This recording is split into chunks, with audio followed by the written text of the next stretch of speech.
Y bueno, como decía Sara, yo he venido a contar un poco mi tesis doctoral que se llama La infancia en casa y que defendí en marzo de 2018. Y a ver, siguiente, espérate que me entere cómo se pasa la siguiente diapositiva. Ah, aquí, vale, perdón, ya está, todo controlado. Vale, la tesis se llama La infancia en casa y, bueno, os preguntaréis por qué infancia, ¿no? Bueno, pues porque la infancia es la fase fundamental del desarrollo humano. Los últimos conocimientos neurocientíficos hablan de que en los primeros 1000 días de vida humana, incluidos la gestación, se forjan los cimientos de la futura identidad psicofísica, ¿no? Y esto me parece un hecho fascinante, ¿no? Y luego, por otro lado, hay una razón personal que es mi condición de madre.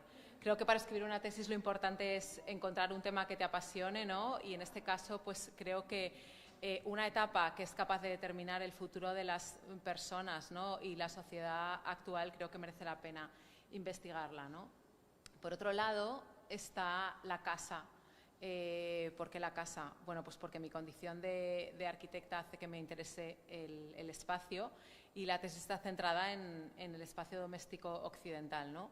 La casa es el lugar de las primeras experiencias infantiles, donde tiene lugar la primera interacción entre el espacio y el cuerpo. Es un entorno seguro, es un entorno protegido que nos da cobijo, pero también, por otro lado, es un territorio sin ley, ¿no? Es un territorio en el que es posible el maltrato, el control, ¿no? De hecho, en muchos países se prohibía el maltrato en la escuela y, sin embargo, estaba permitido dentro del hogar, ¿no? Una de las fuentes que más he consultado durante la tesis fue el libro de Joyce de Mause, de Historia de la Infancia, ¿no? Que habla de cómo se cuentan siempre los acontecimientos públicos y se pone muy poca atención a lo que ocurre en los hogares, ¿no? No hay casi atención a los acontecimientos privados. El subtítulo de la tesis es este subtítulo larguísimo que una vez en una entrevista me preguntaban si me había ocurrido en la ducha o algo así. Digo, pues ojalá, porque fue una discusión con mis directores de tesis, con Nacho Amar y con Gonzalo Pardo, muy larga porque queríamos meter muchas cosas y la transformación de los dispositivos espaciales domésticos vinculados a la niñez desde la Edad Media hasta la actualidad, ¿no? O sea, menudo subtítulo. En Occidente, nos faltó en Occidente, que lo queríamos poner y no había forma, ¿no? Entonces, bueno, lo que realmente es un descubrimiento cuando una comete una investigación, siempre descubre cosas, ¿no? Y la gente que está investigando lo sabe, se te cruzan datos y en este caso para mí el descubrimiento fue el tema de los dispositivos espaciales, ¿no? Foucault dice que el dispositivo tiene siempre una función estratégica que es inscrita a una relación de poder y en este caso yo me di cuenta que a lo largo de la historia siempre los adultos intentamos controlar el movimiento de los niños, ¿no? Para mí ese fue el gran descubrimiento. Estos dispositivos de control, que son dispositivos de control espaciales, lo que hacen es limitar el movimiento constantemente, ¿no? En realidad es una búsqueda de protección, una búsqueda de seguridad, ¿no? Lo que intentan es evitar situaciones que ponen en peligro la vida de los niños y las niñas, pero al final lo que están es imposibilitando un movimiento y una libertad espacial y una interacción espacio-cuerpo con el espacio doméstico que no es posible, ¿no? La tesis empieza en la Edad Media y llega hasta la actualidad, ¿no?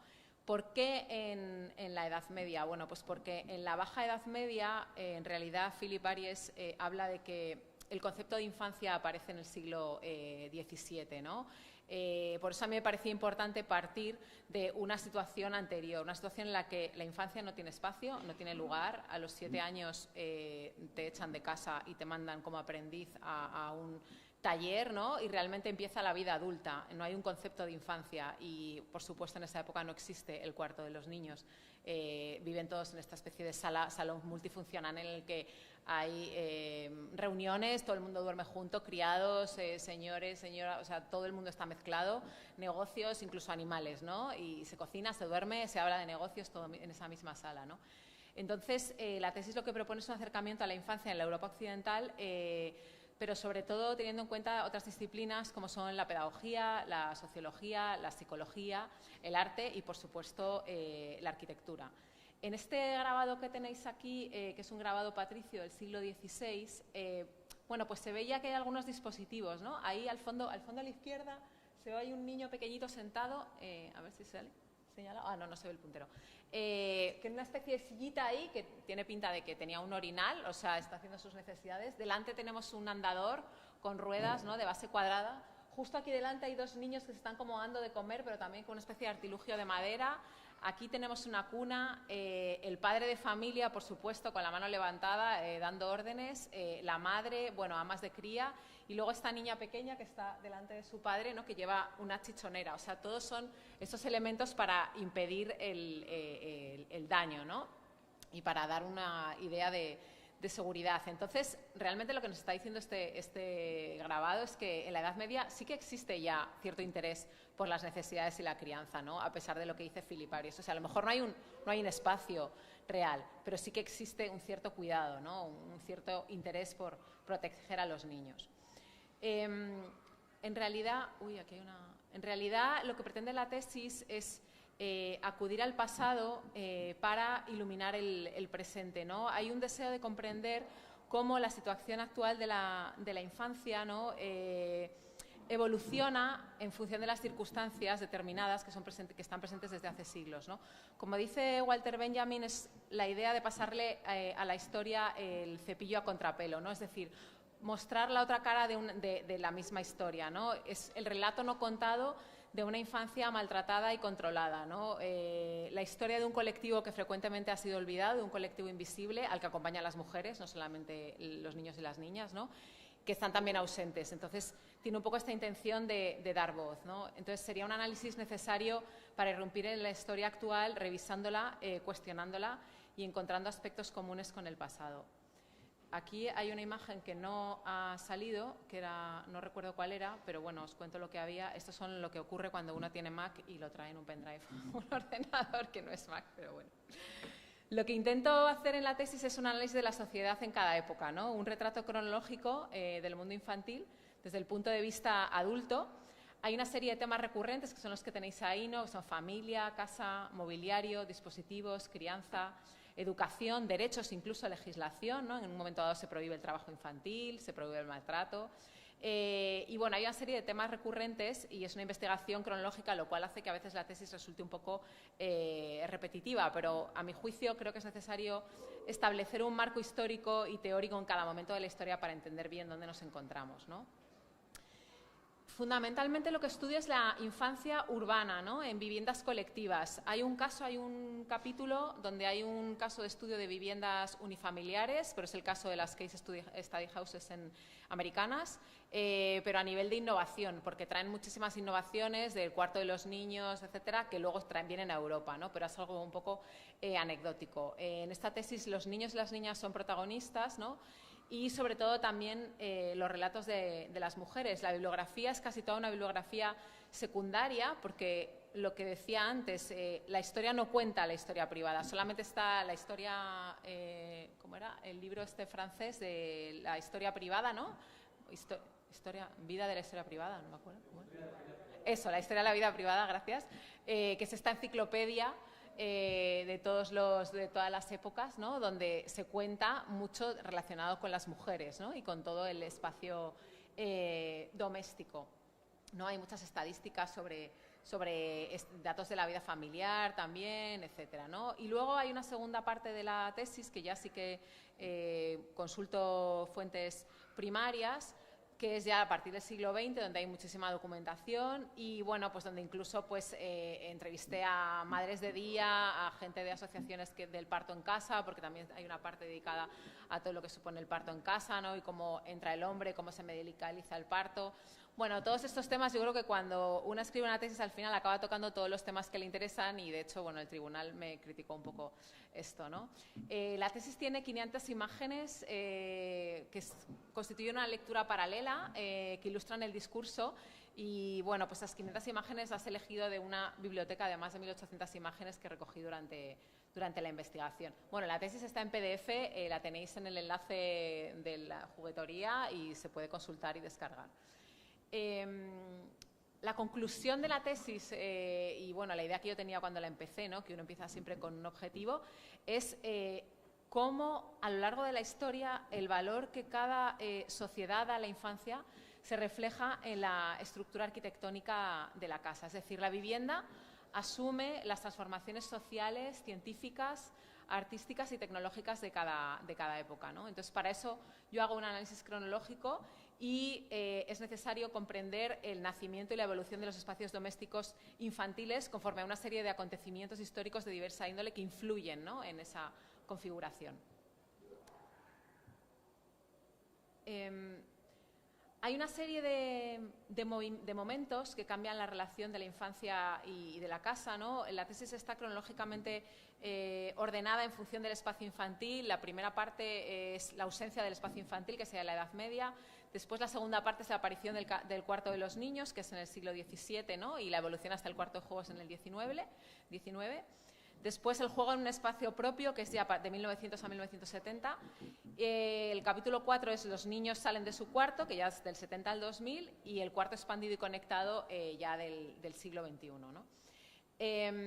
Realmente hay unos momentos destacados, hay una serie de descubrimientos que cambian irreversiblemente el curso de la historia, ¿no?, y que son cambios que están relacionados entre la infancia y la casa, y son estos tres bloques en los que he organizado la presentación, ¿no? Por un lado es el espacio infantil, por otro lado es el movimiento y por otro el juego y el control, ¿no?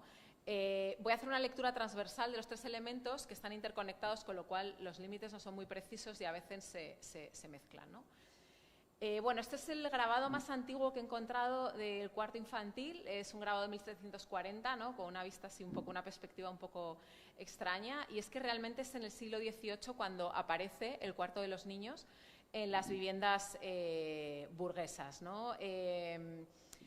Normalmente los cuartos no eran como vemos en este grabado. Los cuartos eran unos espacios residuales, siempre vinculados con el servicio de la casa, y siempre eran espacios un poco, digamos, olvidados, ¿no?, sin luz natural, un espacio residual sin mucha calidad espacial, ¿no? Y no es hasta realmente un poquito más tarde cuando empiezan a aparecer este tipo de habitaciones, ¿no? Esto viene de un cambio que ya había empezado un poco antes, en el 480 y en el 580 italiano, ¿no?, en la pintura italiana. Las niñas también empiezan a ser personas con una entidad propia, empiezan a aparecer retratos, ¿no?, infantiles, cosa que hasta ahora no había sucedido. También aparecen los tratados de pediatría, los primeros tratados de pediatría, y empieza a haber un creciente interés por la infancia. Y luego hay otro hecho, que es la aparición del pasillo en 1597, que realmente lo que empieza a hacer es a dividir la casa en estancias unidas a funciones, ¿no?, diferentes. Entonces empieza a haber ahí una conexión también entre la infancia y la casa, ¿no? En el momento que se produce esa especialización de las estancias de la casa, pues empieza a aparecer el cuarto de infantil, ¿no? Realmente en el siglo XIX, que coincide con la aparición de las teorías sobre el juego en Inglaterra y en Alemania, pues no es casualidad que sea justo en Inglaterra y en Alemania donde aparece el cuarto de los niños, ¿no? Los ingleses separan el cuarto de juegos de lo que es el dormitorio, y los alemanes lo que hacen es que los segregan por sexos, ¿no? Aquí tenéis el cuarto, este es el cuarto de los niños, estos grabados de la vida cotidiana de Wolf, que son de 1820, y aquí el cuarto de las niñas, ¿no? Entonces realmente hay un cambio de mentalidad, ¿no? Empieza a aparecer una sociedad preocupada por la niñez, y nacen también la enseñanza pública y la puericultura y la pediatría como ciencia. Hasta ahora solamente teníamos tratados y ahora aparece ya como ciencia, ¿no? Se abandona esa costumbre progresivamente de relegar a los niños a espacios residuales y mal iluminados y mal acondicionados, pero los cuartos infantiles no es lo normal, o sea, solamente en estas clases altas es donde aparece un cuarto infantil. Por otro lado, hay un cambio de actitud, ¿no? Y aquí se ve en este cuadro, que es el juego del escondite. De repente, en las pinturas de esa época empiezan a aparecer los niños y las niñas jugando en espacios adultos, ¿no? Y no obligados por sus institutrices a ocupar esos espacios, porque hasta ese momento en los cuadros lo que aparece es la institutriz dando una clase dentro del salón, ¿no? Pero fijaros, ¿no?, en este cuadro es la primera vez que aparece ya una escena como lúdica de un juego de escondite en un espacio normalmente destinado a los adultos, ¿no? Y además en el salón empiezan a aparecer espacios propios para la infancia con mobiliario a su medida. En la revolución industrial el cuarto infantil se proyecta, ¿no? Que es lo que pone aquí, las viviendas obreras, o sea, empieza a no ser exclusivo ya de las clases altas, ¿no? Se proyectan los suburbios de las ciudades, ¿no? Y las habitaciones infantiles, que en este caso son las que están marcadas en verde, separadas, las niñas de los niños. Estas son una casa modelo en Inglaterra. Las habitaciones ya son independientes, están térmicamente acondicionadas, tienen ventilación, tienen luz natural, y los promotores de las ciudades obreras lo que hacen es empiezan a impulsar estos espacios de infantiles, pero que en realidad no están pensando en los niños, lo que están pensando es en los adultos y en buscar cierta intimidad para sus progenitores. O sea, la habitación infantil no aparece para el bien infantil, sino para el bien del adulto que se libra en ese momento de los niños y las niñas, ¿no? O sea, más bien como una necesidad adulta y no como una necesidad infantil. En Francia, la burguesía que habita en estos hoteles, ¿no? También vinculan las habitaciones infantiles. El cambio en Francia es que las habitaciones infantiles están vinculadas a las de los adultos y están también separadas por sexos, incluso por edades, ¿no? Está habitación del bebé, habitación de los niños, habitación de los adolescentes, ¿no? Y son estancias que están anexas al baño y a un salón de juego, ¿no? Las plantas, como veis aquí, especifican muy claramente el destino infantil. Y a diferencia del resto de Europa, donde las amas de cría son las que se encargan de los niños y las niñas, la sociedad francesa comienza a hacerse cargo de su propia descendencia, ¿no?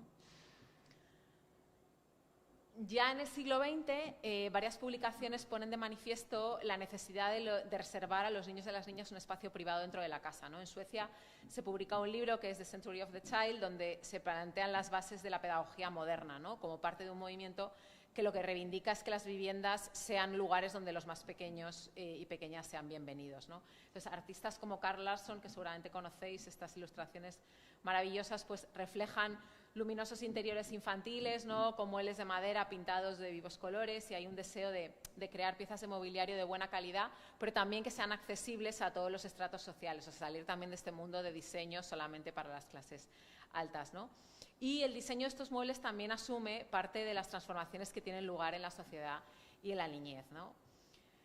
En los años 30 llega a Europa este invento que también fue uno de los descubrimientos de mi tesis, que es la Baby Cage, que fue un diseño americano que patentaron en 1923 y que es una jaula, como veis ahí, es una jaula, es una caja de 1,5 metros de cuadrado más o menos, segura, controlada, que lo que hace es que nos libera a las madres del paseo matutino, ¿no? De sacar al bebé, que hay que pasearle para que dé el sol, pues esto permite que estés haciendo tus tareas en casa y tu bebé esté ahí al aire libre tomando el fresco, ¿no? Obviamente el acceso y tanto la salida como la entrada es controlada por una persona adulta, y pues es el primer dispositivo de confinamiento, yo creo que del siglo XX, ¿no? Directamente. Para bebés no autónomos, claramente. Luego, cuando los bebés son autónomos, sí. Hay vídeos en YouTube es muy divertido buscarlos. Hay vídeos en YouTube de la imagen del padre yendo a trabajar y los niños saludando desde su jaulita y la madre ahí vestida con la ropa para hacer la limpieza, ¿no? Realmente, en la tercera década del siglo XX, ya las transformaciones de lo que es el propio cuarto infantil se producen en el entorno del cuarto y sus objetos, ¿no? Más bien los objetos y el mobiliario. Bueno, junto a esta propuesta hay de la Baby Cage y bueno, cuartos infantiles, como veremos luego, el de la Bauhaus, ¿no? de Alma Buscher. Existen algunas propuestas aisladas de arquitectos y diseñadores, como esta de Giacomo Balla, que no tienen mucha trascendencia, pero que bueno, hacen patente la preocupación, aunque sea de una minoría, por los espacios infantiles domésticos y por el diseño de su mobiliario, ¿no? Aquí veis que este hombre pues, ha escogido el tema como de la figura del niño y ha hecho pues, todo el mobiliario, ¿no? Esto está construido, hay prototipos hechos en madera.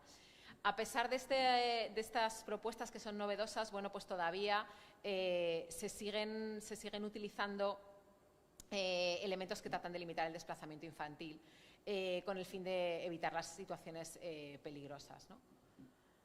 pero la gran revolución llega con el movimiento feminista en los años 60, cuando la dedicación de las mujeres a la maternidad pues es una cosa que se decide con la aparición de la píldora. Las mujeres decidimos cuándo queremos tener descendencia e incluso renunciamos a la maternidad, ¿no?, al matrimonio y a la familia, y empieza a aparecer un modelo no obligado a seguir, ¿no? Se permite estudiar o trabajar, ¿no? Gonzalo Pardo en su tesis dice que aparece un tiempo inédito para las mujeres, ¿no?, porque antes no existía, cuando ya no tienen que dedicarse tiempo a la crianza, ¿no? Entonces, esta revolución de género provoca cambios en la estructura familiar y en el mercado laboral, ¿no? Y aparte aparecen al mismo tiempo nuevas técnicas de engendrar y de procrear, ¿no?, y nuevas formas de convivencia. Y además el divorcio lo que hace es que duplica los cuartos infantiles, ¿no? Empieza a aparecer el cuarto en casa del padre y el cuarto en casa de la madre, incluso el cuarto en la casa de los abuelos, ¿no? Pero la gran revolución de la vivienda y de la sociedad es la aparición de Internet a finales del siglo XX, que es el momento en el que el espacio privado se hace público y adquiere nuevas funciones, ¿no?, como el trabajo. Bueno, con la pandemia lo hemos visto llevado al extremo, ¿no? La casa se ha convertido en oficina, en gimnasio, en colegio, en todo, y que ha sido, creo que, el extremo, ¿no? Pero el cuarto infantil del siglo XXI es un cuarto conectado y expandido, ¿no? La conexión añade un entorno virtual que transforma el cuarto de juegos en un lugar real, en un lugar donde lo simbólico y lo imaginario juegan con límites móviles. Es muy interesante el libro de Remedios Zafra del cuarto conectado, ¿no? Y es un cuarto expandido en el sentido en el que coloniza con sus juegos también otras estancias, ¿no? Esto es una vivienda actual en donde el salón, que seguro que esta imagen os suena porque pasará en muchas de vuestras casas, el salón ha sido invadido por los juegos, hay una pizarra, muñecos y realmente es un espacio en el que tiene muchas reminiscencias medievales, ¿no?, multifuncionales medievales, porque es un espacio único y continuo donde se cocina, se duerme, se come, se miran pantallas, se trabaja, se juega, ¿no?, analógica o digitalmente, tanto pequeños como mayores, ¿no? Tiene mucho que ver, parece mentira que después de tantos siglos, ¿no?, que hayamos llegado otra vez al mismo sitio en el que estábamos, ¿no? La casa conectada es una realidad multipantalla. Emilio Galiacho dice que esta conexión de la pantalla genera unas burbujas habitacionales, ¿no?, unas burbujas en donde lo privado se hace público, y lo veis aquí, ¿no? Parece esta imagen de estas tres personas que cada una está en su mundo total, ¿no?, y en su burbuja, ¿no?, habitacional, como dice Galiacho, ¿no? Las pantallas son los dispositivos de control del siglo XXI, ¿no? Yo había pensado llamar a esta charla del fajado a la pantalla, ¿no? Dispositivos del control del fajado a la pantalla, que ahora veremos lo que es el fajado, ¿no? Creo que es el dispositivo que impide el movimiento en el siglo XXI, ¿no? Y aparte, se ha introducido en el cuarto del bebé, ¿no? Ahora metemos cámaras conectadas con el móvil, ¿no? Tenemos un deseo de intimidad, pero por otro lado una necesidad de vigilancia. Y bueno, es un poco la característica de este siglo, ¿no?, de estos tiempos, que dice Bauman, ¿no? La vigilancia aporta seguridad y se vigila para proteger, pero siempre esta contradicción entre vigilancia y libertad, ¿no? ¿Dónde está? En ese deseo de protección, ¿no?, donde aparece esta serie de dispositivos tecnológicos que lo que hacen es controlar el sueño de los bebés, ¿no?, con datos y con alertas, te miden la respiración, los movimientos, los cambios de postura, te avisan cada vez que el niño se mueve. Yo creo que debe ser, yo nunca he utilizado esto, debe ser muy estresante, o sea, me imagino que no puedes dormir en toda la noche. Todo esto es para impedir el síndrome de la muerte súbita del lactante, que sabéis que ocurre casi siempre cuando los niños, bueno, no está demostrado, científicamente no se sabe muy bien por qué ocurre, pero sí que hay una cierta probabilidad de que ocurre cuando los niños y las niñas duermen boca abajo. Entonces, cada vez que este elemento detecta, que veis que tiene un pijamita aquí con un redondelito, que es lo que detecta, que es lo que está conectado con el móvil, detecta que hay un movimiento, que el niño o la niña se pone boca abajo, pues suena una alarma, ¿no? Entonces se comercializan toda esta serie de dispositivos que lo impiden, ¿no? Entonces, al final, una vez más, estamos limitando ese movimiento, en este caso, como protección, ¿no? El primer dispositivo de control realmente es el fajado o la envoltura, ¿no? Aldobrandino di Siena, en el siglo XIII, dice que los bebés toman la forma que las amas de cría les dan, y es literal. O sea, literalmente les daban la forma con esta serie de vendajes, ¿no? El fajado es una práctica súper habitual, es una envoltura, es una venda continua que envuelve, ahí lo veis, ¿no? Hay muchísimos cuadros, ¿no?, que lo demuestran, de la cabeza a los pies, bueno, incluso la cabeza también, y que inmoviliza a los bebés, ¿no? Hasta el siglo XVI y XVII esta empañadura es completa, incluida la cabeza.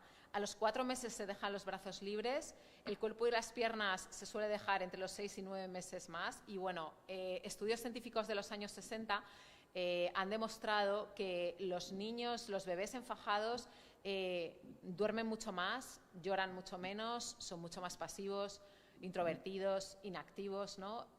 Realmente son unos niños que puedes colgar de un ganchito y olvidarte, ¿no? Y creo que ahí está, ¿no? En la Edad Media era eso, ¿no? Una persona que no moleste, ¿no? O sea, que realmente es el primer dispositivo de control infantil, ¿no? ¿Y por qué hacían esto? Bueno, en la Edad Media creen que los bebés son seres malvados en potencia, que su sujeción resulta necesaria porque se pueden autolesionar. Hay textos absolutamente terroríficos sobre esto.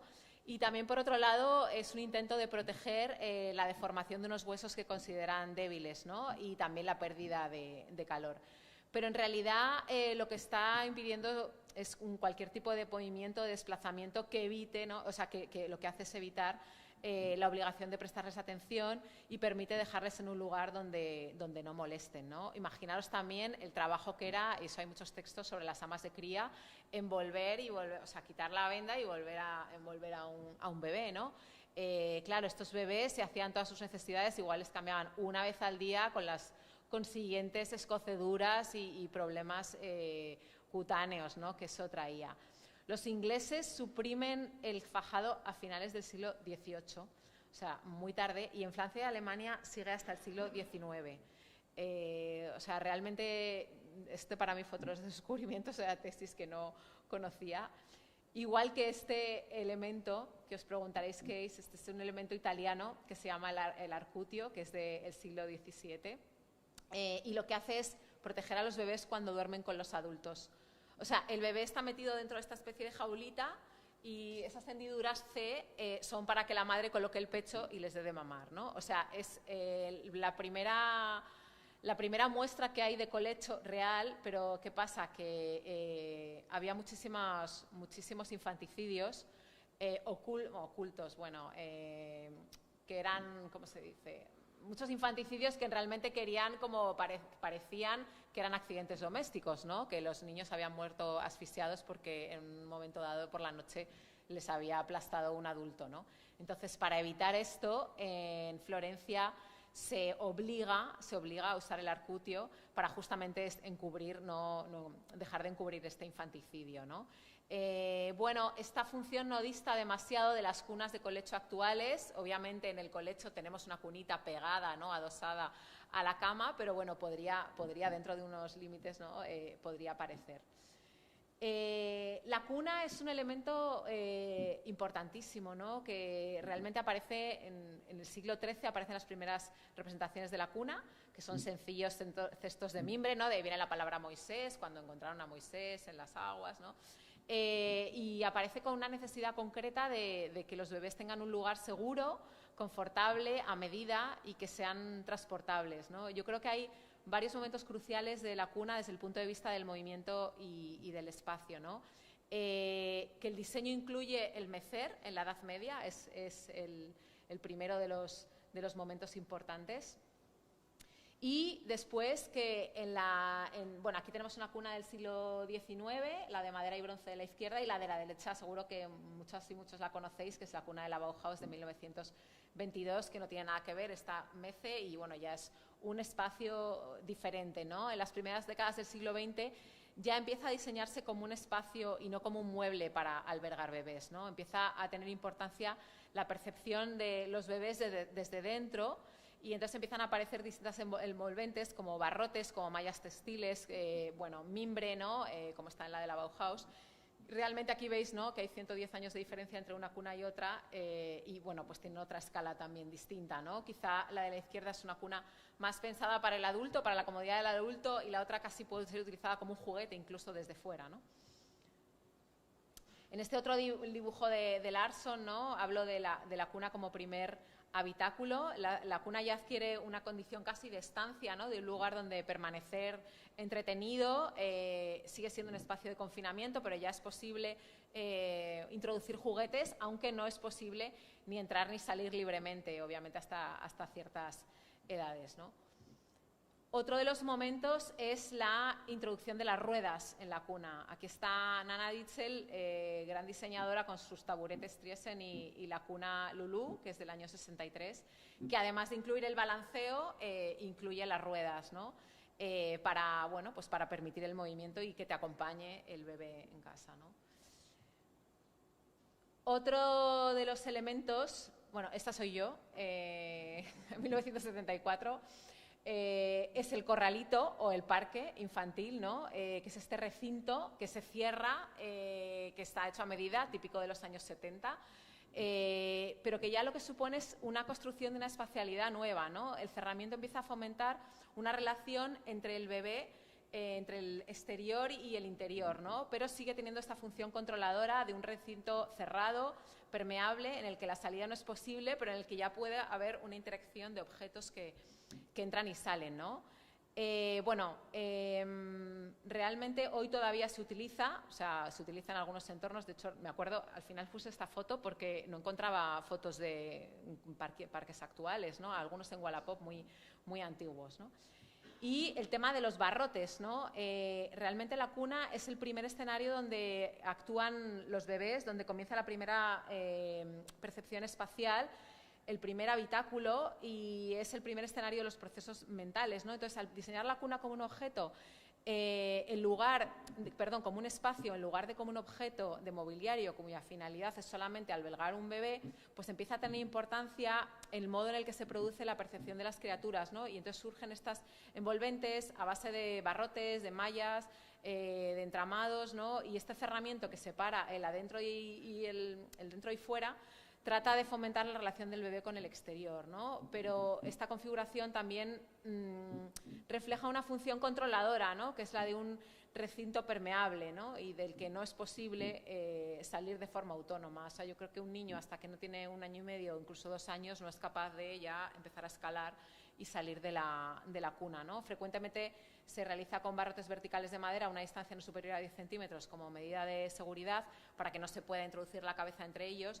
Pero lo increíble es que algunos estudios sobre comportamiento infantil en el interior de cunas de barrotes constatan que antes del 8º mes los bebés no entienden los barrotes. O sea, para los bebés los barrotes son una barrera física todavía, un límite físico. No son conscientes de que pueden rebasarlo con una parte de su cuerpo, como las manos o los pies, ¿no?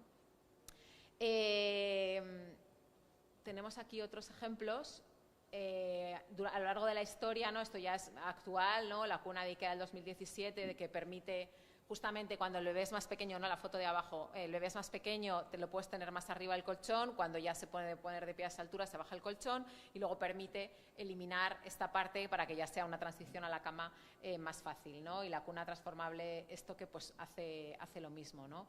Es un mobiliario que se adapta, ¿no? Como tantos otros, al crecimiento y a las necesidades infantiles. Y realmente lo que ocurre es que sigue siendo este espacio acotado del que no es posible salir sin la ayuda de un adulto, ¿no?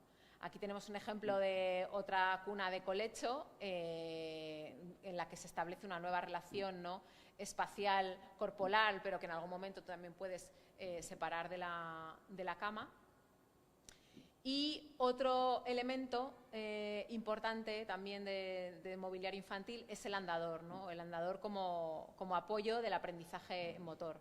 El andador, sus primeras representaciones son del siglo XIV, este tapiz de los primeros pasos de la Virgen, el tapiz de la izquierda, ¿no? Y se utiliza como una medida de apoyo para aprender a caminar, ¿no? Porque en la Edad Media el gateo se consideraba algo como propio de los animales, no estaba bien visto, entonces no dejaban los niños y las niñas gatear, sino que les obligaban a permanecer erguidos, ¿no? Hoy en día sabemos que es todo lo contrario, que el gateo es súper importante para el desarrollo motor y cognitivo, ¿no? Por todo lo que supone de la activación de los dos hemisferios.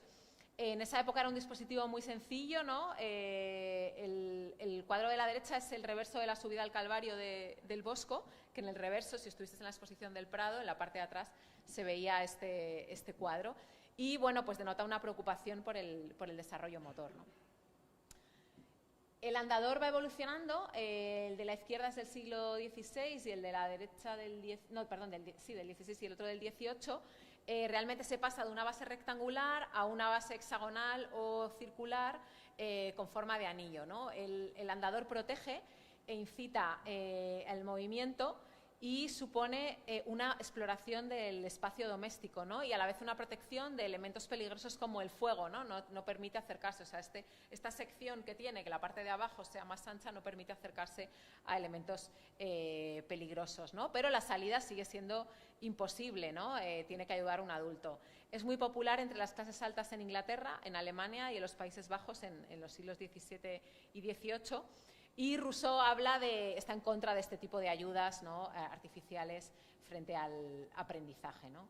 Aquí tenemos otros dos ejemplos de andadores. Ya a partir del siglo XIX, con la introducción del hierro en la arquitectura, la configuración de los andadores cambia y surgen nuevos diseños, ¿no? Cuya estructura es metálica y que tienen formas más inspiradas en el Art Nouveau, aunque continúan conviviendo con los clásicos dispositivos infantiles de madera y mimbre, ¿no? En la derecha es una foto de 1956, bastante actual, ¿no? Hasta llegar a hoy, donde son mucho más sofisticados, lógicamente, y donde se restringen las acciones espaciales bajo una apariencia de experiencias lúdicas y de aprendizaje, ¿no? Y aquí es donde viene un poco esta línea que hablábamos, ¿no? Entre el juego y el control, ¿no? Donde empiezan a mezclarse, que es el tercer bloque de la charla, ¿no? El juego es la base del desarrollo infantil, es una herramienta básica para el conocimiento del entorno doméstico, ¿no?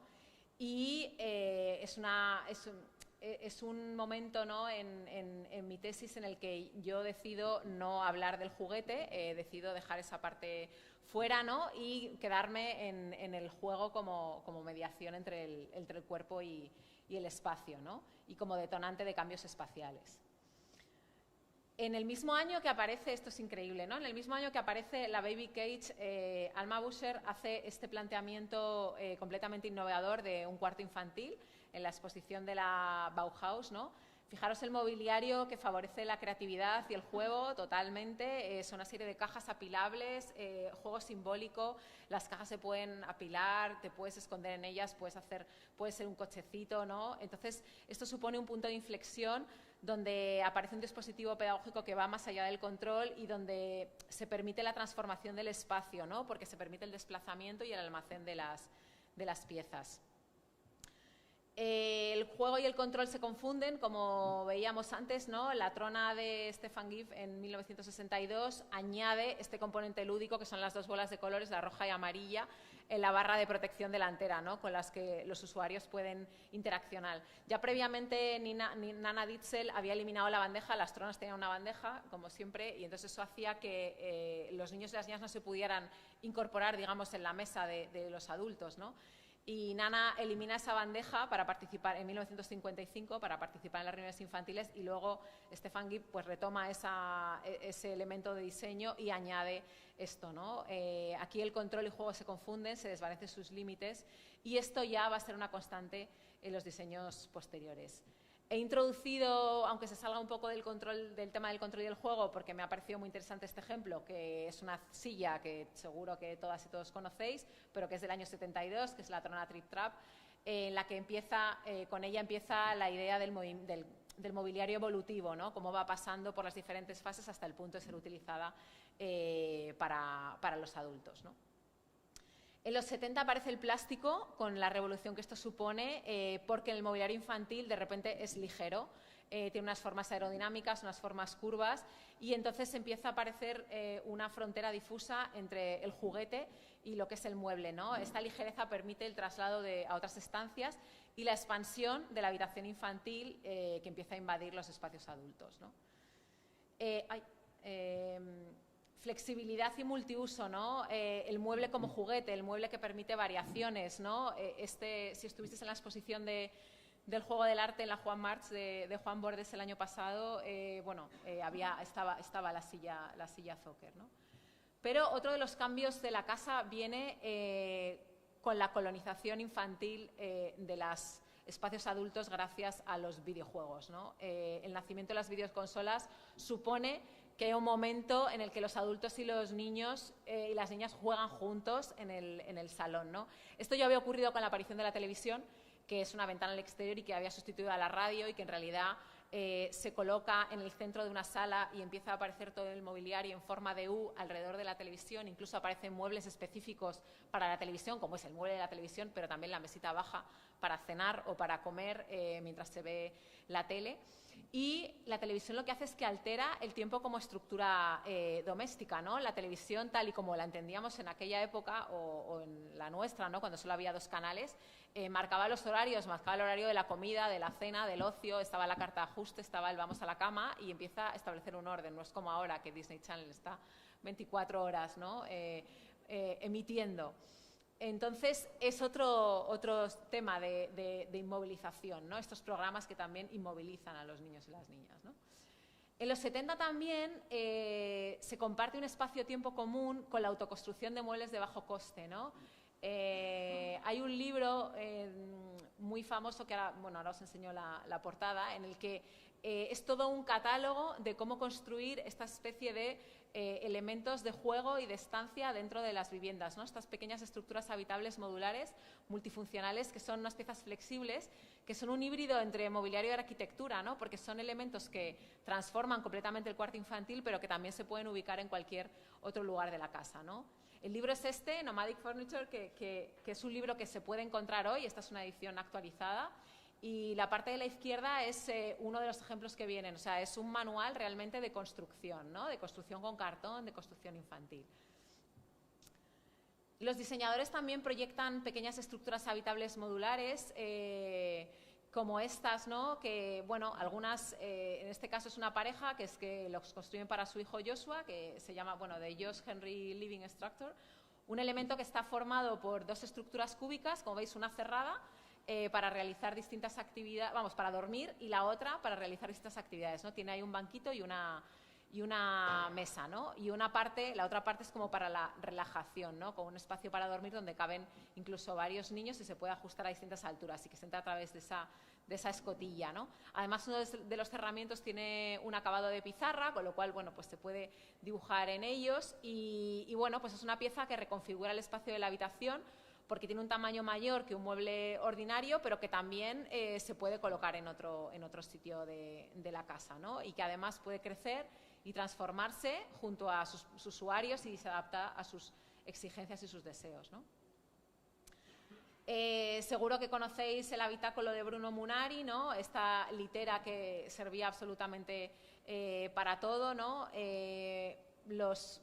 La habitación infantil se adapta a todas las variaciones que suceden en esa época, ¿no? Como la revolución feminista, y empiezan a aparecer también los muebles transformables que incluyen camas y mesas abatibles, ¿no? Y que permiten un mayor aprovechamiento del espacio. Seguramente, vamos, yo de pequeña tenía una cama que se bajaba, entonces la habitación tiene una configuración nocturna y una diurna, ¿no? Al haber poco espacio, la diurna permite, el hecho de que las camas estén escondidas o que sean camas nido, permite el juego, ¿no? Y ahí a la derecha, bueno, pues tenéis el cambiador, esto que cómo se transforma un cambiador en un mueble de almacenaje y finalmente en una mesa de estudio, ¿no? Hoy en día tenemos el cuarto conectado, como dice Remedios Zafra, ¿no? El cuarto en el que las pantallas están muy presentes, ¿no? Y la adaptabilidad y la sostenibilidad son 2 de las premisas actuales para el diseño de elementos infantiles, ¿no? Pero me parece importante resaltar que las pantallas ahora mismo son la máxima expresión del control y del juego, ¿no? El usuario se cree libre, pero en el fondo está vigilado por sus progenitores y ellos están encantados, ¿no? Porque está distraído, inmovilizado y se evitan molestias, ¿no? No sé, me parece muy triste cuando vas por la calle y ves un bebé de casi menos de un año con un teléfono en un carrito, ¿no? Cuando tú tienes muchísimas cosas que te pueden ayudar a entender cómo es el mundo, ¿no? Cuando vas en un carrito de movimiento, del aire, de las hojas, de objetos, de muchísimas elementos que pueden captar tu atención, ¿no? En lugar de una pantalla. yo creo que es una nueva forma de control tecnológico, ¿no? Que está enmascarada como juego y como la diversión, que ha llegado incluso a domesticar el automóvil, ¿no? Con los iPads en el coche para los largos viajes, ¿no? El coche se convierte casi en tu segunda casa, ¿no? Y por otro lado, bueno, pues es una ventana al mundo, ¿no? Un acceso a una información infinita, y creo que para nosotras como madres y padres es un nuevo desafío, ¿no? este hecho, ¿no? El 25% de los niños menores de 10 años tiene un teléfono móvil, y el 50% de los niños de 11 años ya también tiene teléfono, ¿no? Y además el teléfono se puede considerar casi como una casa, porque es un almacén de música, de juegos, de libros, donde tengo a mis amigos, ¿no? Es como si llevara la casa en el móvil, ¿no? Empieza a haber estudios ya sobre su influencia, aunque no sabemos todavía su impacto real a largo plazo, debido a la velocidad con la que se mueven estos avances tecnológicos, ¿no? La tecnología altera la percepción del tiempo, ¿no? Y lo sabemos, el tiempo no transcurre igual por mail que por WhatsApp, ¿no? Esto no lo digo yo, lo dice Amber Case, que es una cyborg antropóloga, y es verdad, ¿no? El WhatsApp, estás ahí, doble check azul, que no me contesta, y sin embargo el mail no, es como que el tiempo tiene otro significado, ¿no? En cada una de las redes. Y bueno, esta viñeta que me encanta, ¿no? Le hemos dado espacio para que desarrolle sus habilidades gimnásticas, y está la familia ahí en una esquinita y la niña con todo el espacio, ¿no? Creo que en 5 siglos hemos pasado de que la infancia no tenía lugar en la sociedad a un espacio doméstico que gira en torno a la infancia, que habita acompañada de adultos y que, bueno, disfruta de un bienestar y de la seguridad que antes no tenía, ¿no? Y esto ha supuesto una profunda transformación de las costumbres, ¿no? y del cuidado. Ha costado 500 años abolir el infanticidio, el maltrato infantil, la explotación, pero lo que es increíble es que todavía se discuten los mismos temas, ¿no? Los mismos temas sobre el nacimiento y sobre las prácticas de la crianza, ¿no? Es decir, el parto, la lactancia artificial, la lactancia natural, el sueño, el colecho, si es bueno, siguen siendo temas de debate que tienen sus defensores y sus detractores, ¿no? Hoy habitamos en lo que Bauman ha llamado la modernidad líquida. Estamos en una inestabilidad permanente, en una rápida mutabilidad de situaciones que cambian, una etapa que está entregada al cambio perpetuo, a lo efímero, al nomadismo, ¿no? Y es un modelo de diversidad en general en todos los espacios, ¿no? La familia y la casa no existen, no existen en los términos en los que los conocíamos hasta ahora, ¿no? Creo que la tradicional pareja heterosexual ha sido sustituida por nuevas formas de convivencia que incluyen la homosexualidad y la pluriparentalidad, ¿no? Y que hay unas nuevas estructuras familiares que afectan, ¿no? que han sido afectadas por todo este tipo de cosas, ¿no? Incluso desaparece el género binario, los niños y las niñas transgénero que reivindican sus derechos, aparecen legislaciones, y la casa se ha convertido en un espacio múltiple, flexible, expandido y conectado, ¿no? Donde lo analógico deja paso a lo digital. Al final es como que tenemos un entorno infantil como si fuera un sistema de envolventes progresivas que van evolucionando, ¿no? Desde el útero materno, después el fajado, después los dispositivos de control como la cuna o como el andador, después el cuarto infantil como si fuera un dispositivo espacial gigante, después se expande a la casa y al final se conecta, y la envolvente final se podría decir que es Internet, ¿no? O sea, la red es casi nuestra segunda casa a escala mundial, ¿no? Byung-Chul Han, filósofo coreano, dice que además en esta red tenemos la posibilidad de elegir ver solo aquello que nos gusta, ¿no? El espacio no existe, el tiempo es instantáneo, se limitan las distancias y el juego infantil permanece, y el control adulto también, ¿no? Bueno, esta tesis ha supuesto para mí una nueva línea de investigación de la infancia desde la arquitectura. No hay nada parecido desde el punto de vista desde la arquitectura, sí que lo hay más desde de la psicología y desde la pedagogía también. Tanto mis dos directores, Achu como Gonzalo, sí que han trabajado este tema de lo doméstico, ¿no? Y la infancia en casa lo que pretende es continuar esta línea, ¿no? De cuerpo y casa, que es la tesis de Gonzalo, y la mujer y la casa, que es la tesis de Achu. Entonces yo espero que todo lo que he contado aquí pueda servir a otras personas para revisitar el pasado comprender el presente y anticipar e influir en el futuro que nos tocará vivir. Así que muchas gracias a todas y a todos.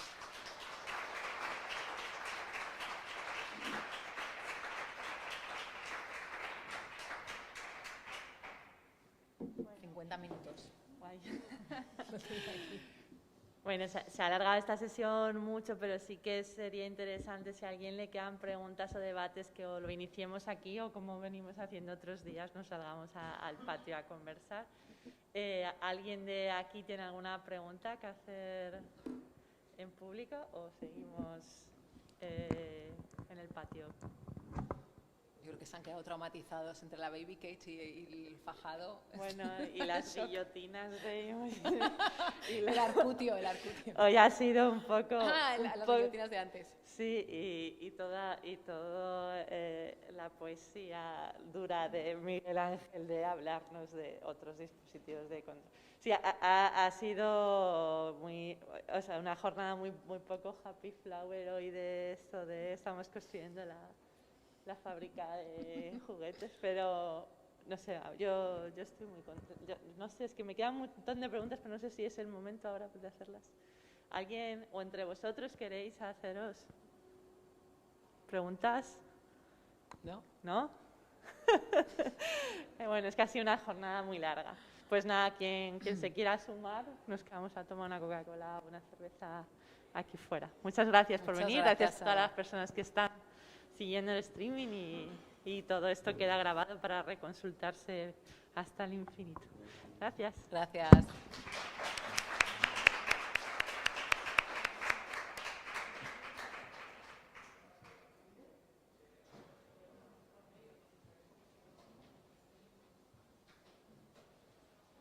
Saco aquí.